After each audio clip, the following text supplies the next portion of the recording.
It started with a message. A regular afternoon. Nothing unusual. I was folding laundry in the living room, the TV playing something in the background I wasn't really watching. My phone buzzed. I picked it up expecting some notification, maybe a reminder, maybe a text from my husband about being late again. But it wasn't from him. It was from Zara, a friend I hadn't spoken to in weeks. She sent no greeting.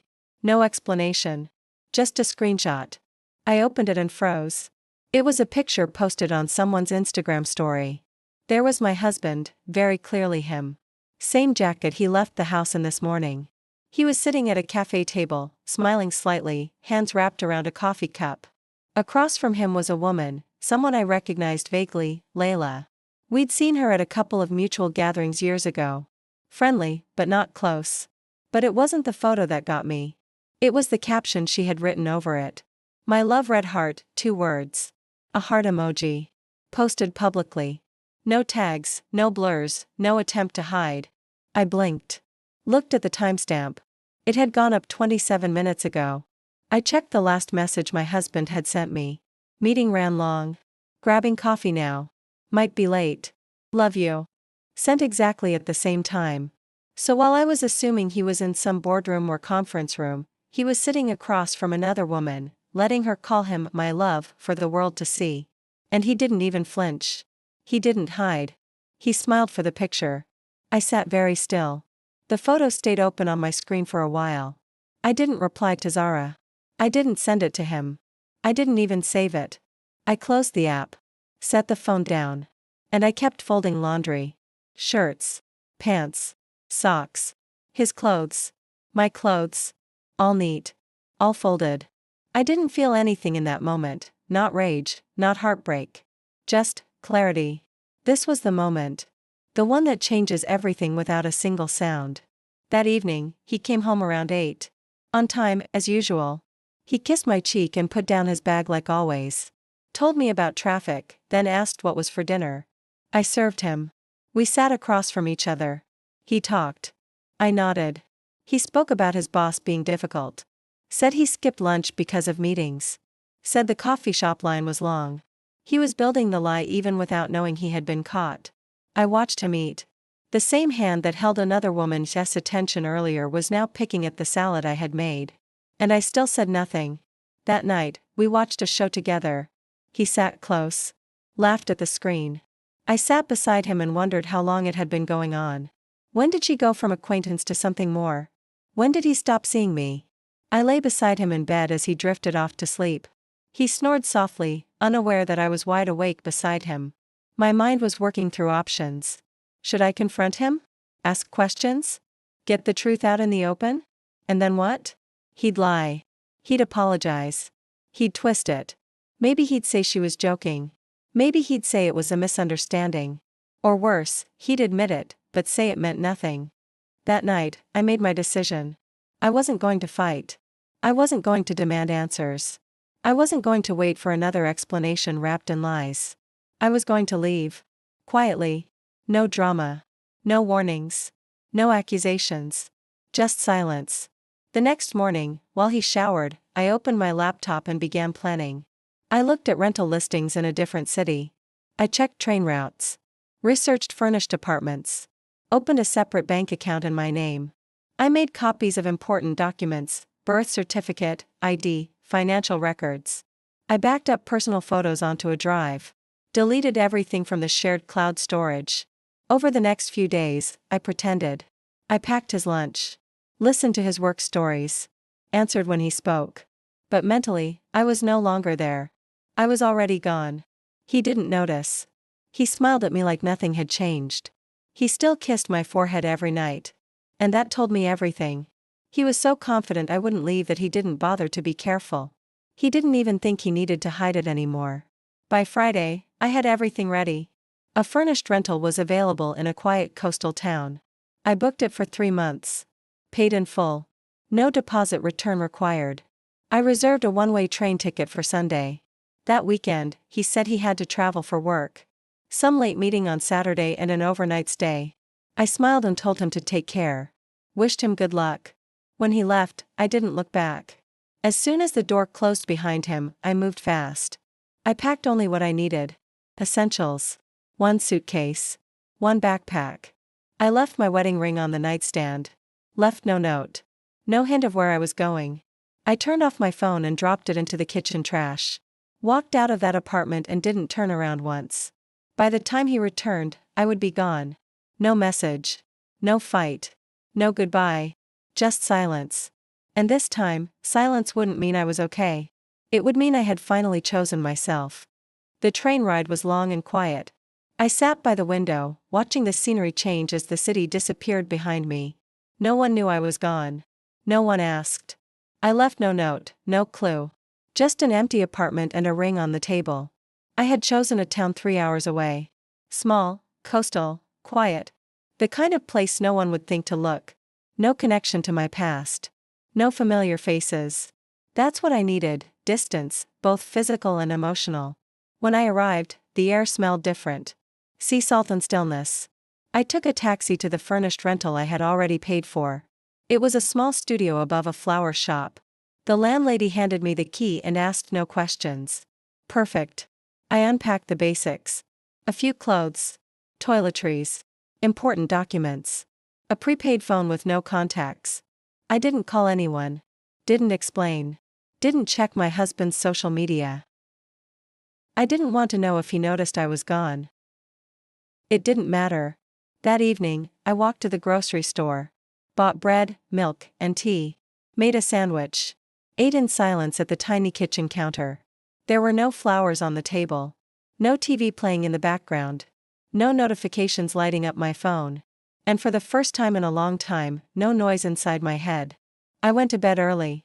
Slept through the night. No dreams. No waking up to check if he was home. No waiting for the sound of keys in the door. Just silence. The next morning, I made coffee. Stared out the window. Watched the people walking by, strangers with no idea who I was or what I had left behind. I didn't feel free, not exactly. But I didn't feel trapped either. That was enough. By the third day, I settled into a routine. Morning walks. Groceries in the afternoon. Reading at night. I didn't speak unless spoken to. I nodded politely to neighbors.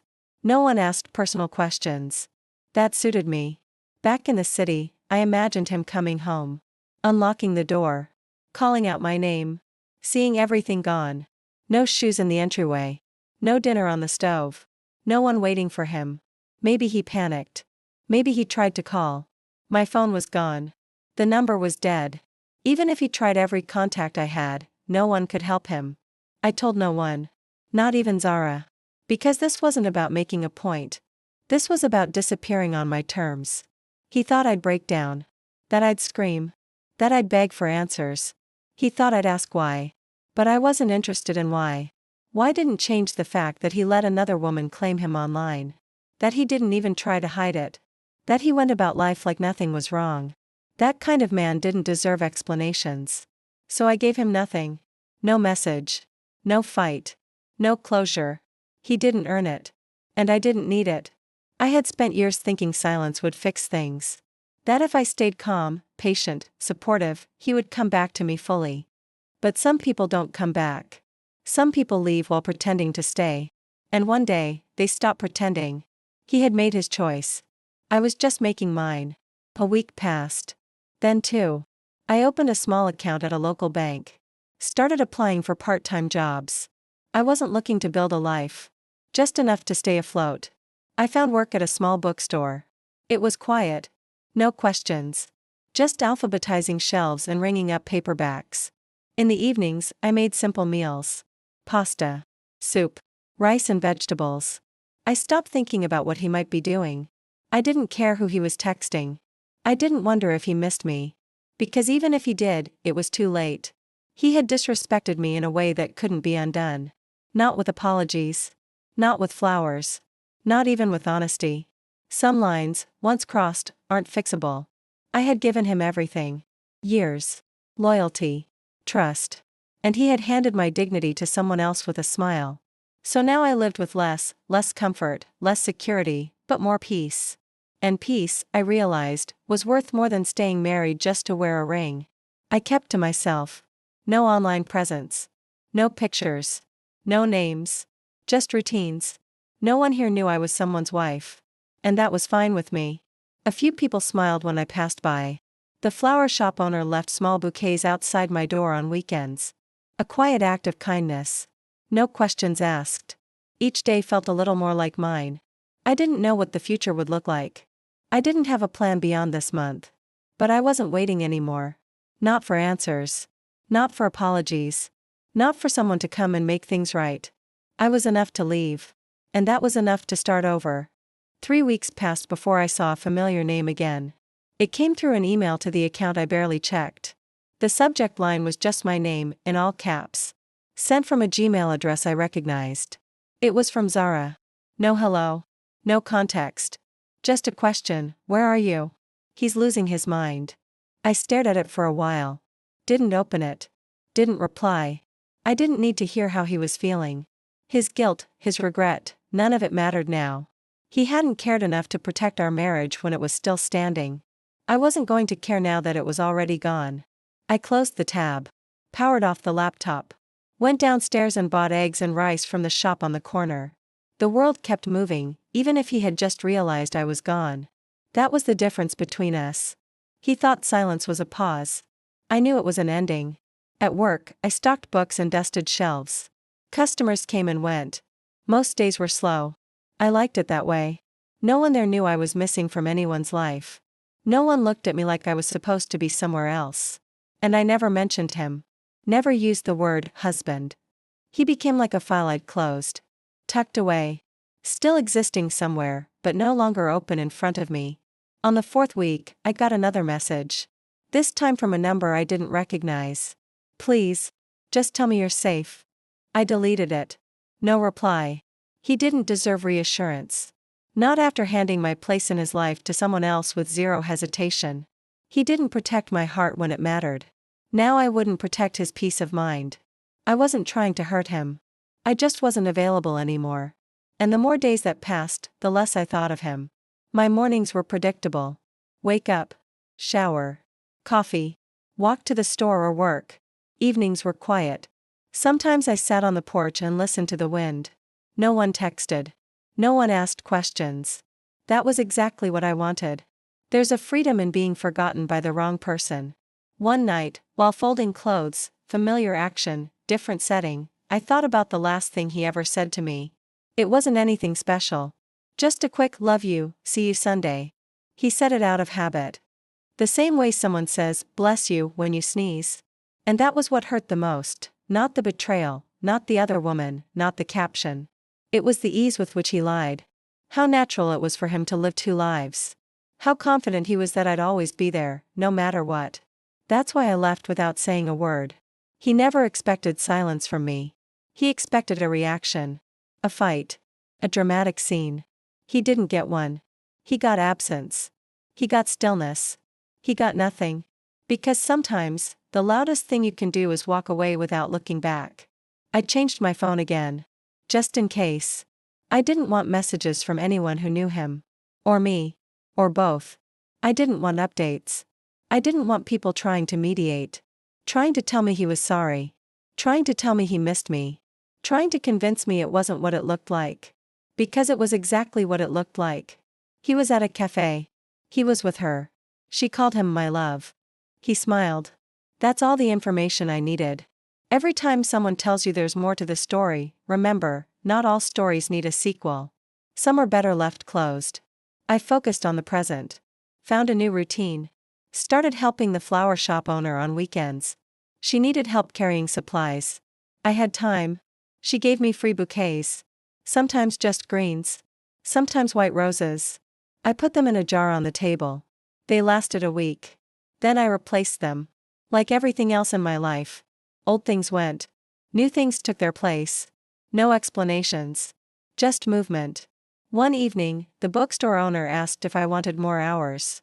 I said yes. I didn't ask about pay. I didn't care.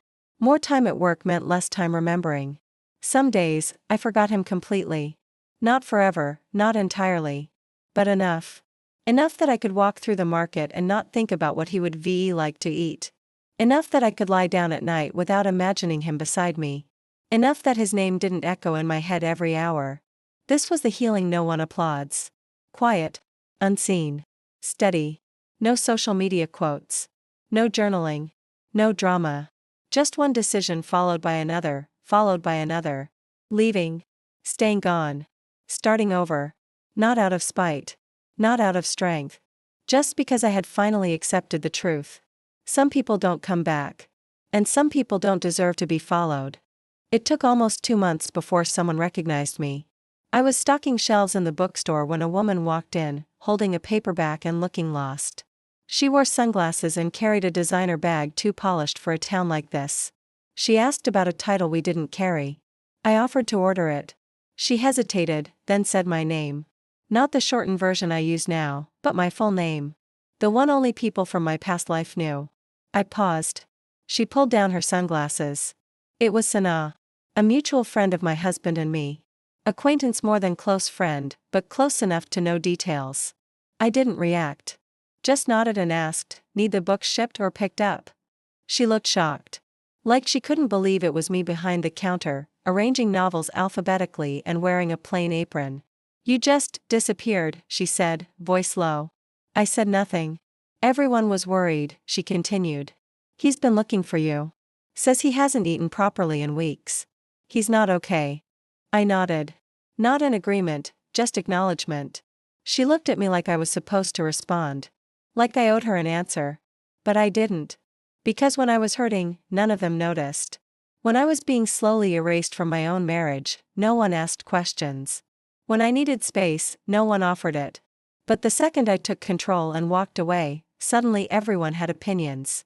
"You should at least talk to him," she said. I scanned the book and gave her a total. She paid in cash. I packed the book, thanked her, and turned to the next customer. She lingered for a moment, then left. That was the last time I saw her. Later that night, I thought about what she said. That he was looking for me. That he hadn't eaten. That he was falling apart. But the truth was, he only started missing me when I was no longer available.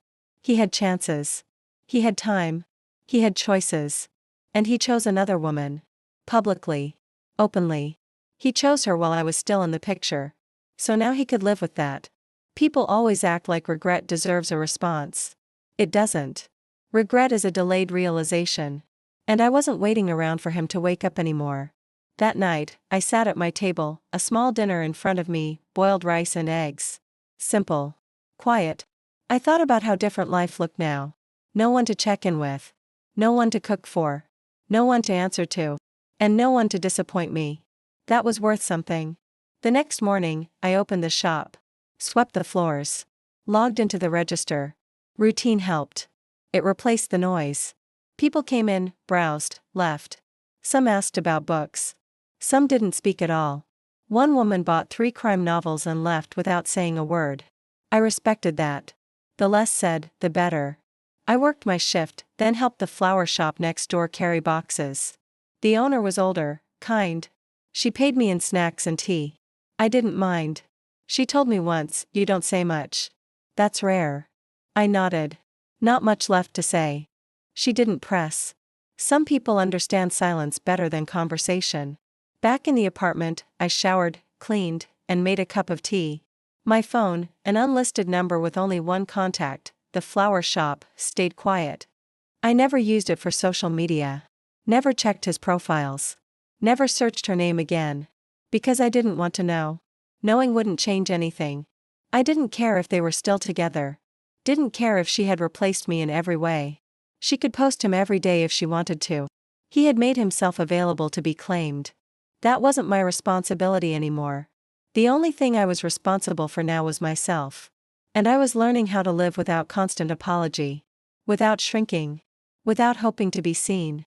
Every day I chose to stay gone was another step toward myself. Not toward healing. Not yet. But toward stability. Which, for now, was enough. A few days after the bookstore visit, I received an envelope. No return address. Inside, a note written in my husband's handwriting. It said, "I know I ruined it. I just want to talk. Please. One time. No blame. No excuses. Just that." I didn't reply. I didn't keep it either. I tore it up, piece by piece, and dropped it in the bin. Because talking wouldn't change what I saw. Words don't undo public betrayal. And regret doesn't equal love. Sometimes people only realize what they had when they can't access it anymore. That's not love. That's loss. And loss is not a reason to go back. So I stayed still. In my small apartment. In my quiet town. With my simple meals and quiet job and unpaid hours at the flower shop. Some people would say I gave up too easily. That I should have fought for my marriage. That I should have tried counseling. That I should have confronted him, screamed, cried, demanded the truth. But silence was the most honest thing I had left. It was also the only thing that wasn't manipulated. And in the end, silence told the truth better than he ever did. The season shifted quietly. Mornings were colder now. Fewer people on the street. The flower shop started selling more dried bouquets than fresh ones. The bookstore's window featured winter titles. Everything moved forward. So did I. There were no major events. No dramatic realizations. Just ordinary days stacked on top of each other. That's how things really change. Sometimes, I caught myself forgetting details. His voice. The way he used to say my name. Even the sound of his footsteps walking through our old apartment door. The memories didn't vanish. They just stopped mattering. I didn't wonder what he was doing anymore. Didn't check to see if he'd found me. Didn't care if she was still posting him. I had stopped checking long ago. That was the truth no one tells you about walking away. The hardest part isn't leaving. It's staying gone once everything goes quiet. Once the noise dies down. Once people stop asking where you are. Once the messages stop, and the apologies turn into silence too. That's when you're really tested. But I had made peace with the quiet. It was better than what I left behind. One morning, I walked to the edge of the town pier. It wasn't a special day. I didn't plan anything. I just had time. I stood there for a while, watching the water move. I thought about how I used to plan everything around someone else's mood. How I tried to avoid setting him off. How I chose words carefully so he wouldn't go cold. How I thought staying small would save something already broken. Now, I didn't shrink myself anymore. No one here looked at me like I was too much or not enough. They just let me be. At the store, we started getting more customers. Probably because of the holidays coming. I worked longer hours. The bookstore owner trusted me with closing duties. Keys. Inventory. He didn't know where I came from or why I ended up here. He never asked. I appreciated that. One evening, while locking up, he said, "You're reliable." That's rare. I nodded and thanked him. There was nothing more to say. I had stopped explaining myself. I didn't know the past any more retellings. By the end of the 5th week, I had a steady rhythm. 3 shifts at the bookstore. 2 afternoons helping at the flower shop. Evenings to myself. I didn't miss the city. Didn't miss our apartment. Didn't miss the noise, the pressure, or pretending to be happy. One night, I got another letter. Handwritten. No return name. Just initials. His name. Inside, a longer note. Still simple. I deserve the silence. I just want to know if you're okay. I didn't read it twice. I didn't keep it. I didn't need closure. He did. That's always the way it goes. The person who breaks something rarely feels the weight until they're standing in the wreckage alone. But I had already stepped away from that wreckage. I wasn't standing in it anymore. I was building something quieter. Smaller. But mine. A few days later, the flower shop owner asked if I could stay longer during the weekend rush. I agreed. She gave me an extra bouquet at the end of the day. White lilies and baby's breath. Too beautiful to throw out, she said. I placed them in a jar on my windowsill. Watched the petals slowly open in the morning light. That became a habit. Every week, new flowers. Always simple. Always temporary. But always fresh. One day, the girl from the bakery 2 blocks down asked me if I was new in town. I smiled and said yes, though it had been months. She offered me a discount on croissants. We didn't become friends, but we started nodding at each other every morning. That was enough. Sometimes, healing isn't loud or visible.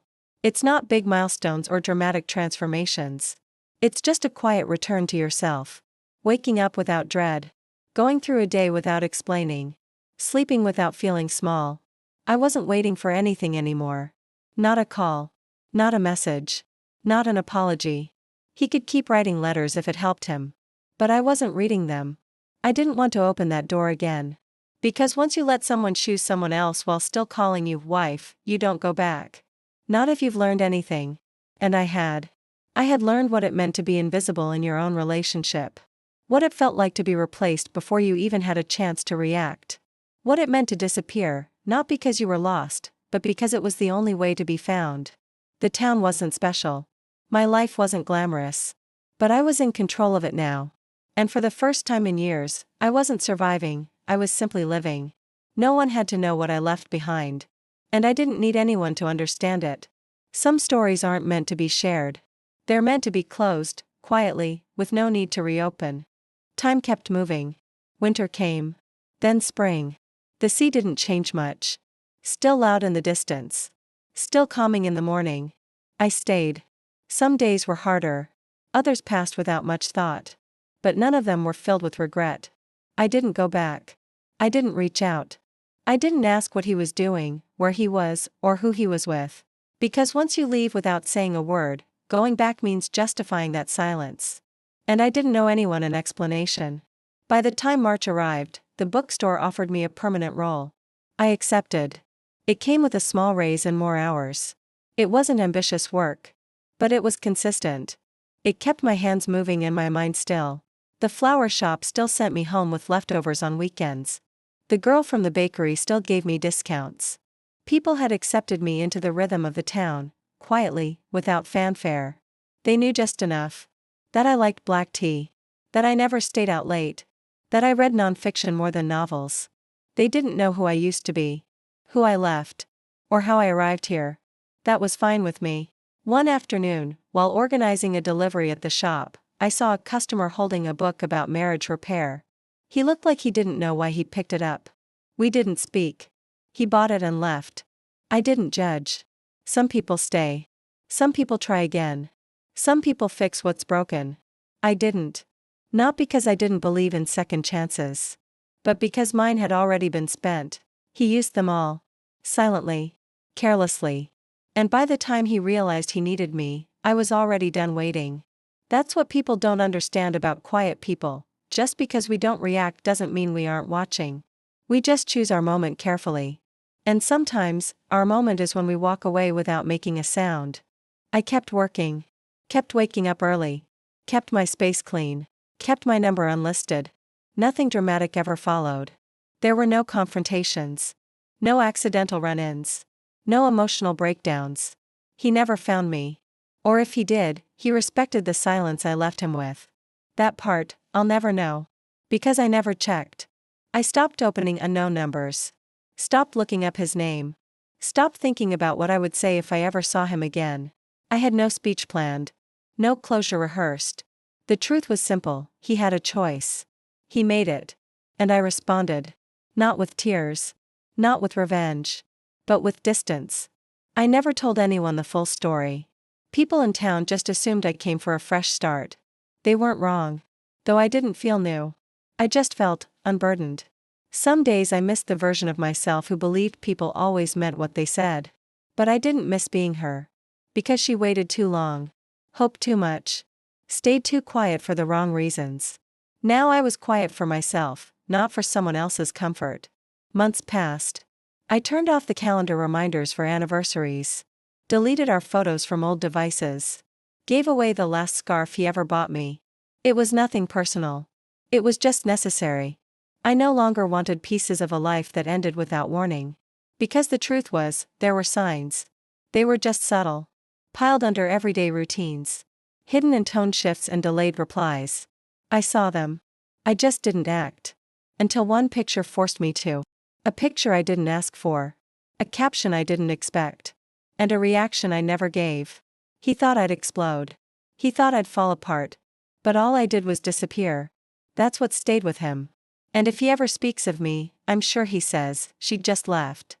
No drama. No warning. Just gone. That's fine. Let the silence speak for itself. Let the absence explain everything. I don't need to be remembered as the one who stayed through betrayal. I'd rather be remembered as the one who left before I lost myself. And if no one remembers me at all, that's also fine. Because I remember. I remember the moment I chose myself, fully, finally. That's the only memory I need to keep. The one where I closed the door. Walked away. And never looked back.